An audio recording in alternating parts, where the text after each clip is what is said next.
ဒီကောင်လေးဆိုကြောက်နဲ့တူတယ်နော်ဒီမှာကြည့်လိုက်ဒီကောင်လေးဆိုကြောက်နဲ့တူတယ်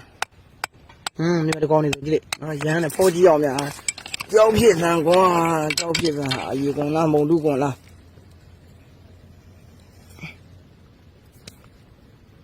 ကြောက်ဖြစ်ဖို့ကတော့နည်းနည်းများတယ်ဗျာအဲ့တော့ဝိတ်ကလည်းတစ်လို့ဆိုတော့ခြာလေးပုတ်ကြည့်မယ်ဗျာရစ်စေးကြည့်မယ်ရမ်းလေးတော့နည်းနည်းစော့တယ်ဗျာနော်ရမ်းလေးတော့နည်းနည်းစော့တယ်နောက်ကျမှရစ်စေးကြည့်မယ်နော်ကျွန်တော်တို့ကောထမ်းတော့ကြည့်လိုက်ကြောက်ထိုင်မယ်ရမ်းလည်းကြောက်ရမ်းမယ်ချောင်းချောင်းလေးမြင်လားနော်လက်ကကြီးတော့ဖြစ်ပြီဗျာဝိတ်ကလည်းတစ်နာပဲရှည်ရှည်ကြီးဆိုအလုံးလေးတော့နည်းနည်းကြီးရဗျာနော်တပိတ်တစ်ခွဲလောက်တော့ရှိမှာရောက်ပါနော်တပိတ်တစ်ခွဲလောက်တော့ရှိမှာလုံးလေးတော့နည်းနည်းကြီးရဗျာနော်အော်တစ်လုံးရှားကြည့်မယ်တစ်လုံးတော့ရပါပြီတို့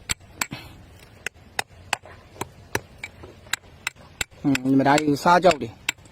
မာတယ်နော်သူကစားကြောက်တယ်ရေကြောက်တွေပါလေစိတ်မိုက်တယ်ကြောက်က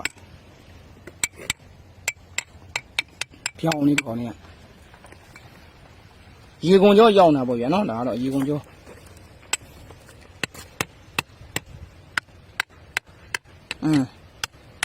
ကြောက်မို့နော်ဒီကောင်နေမာတယ်ဒီကဒီကောင်ပြန်လာ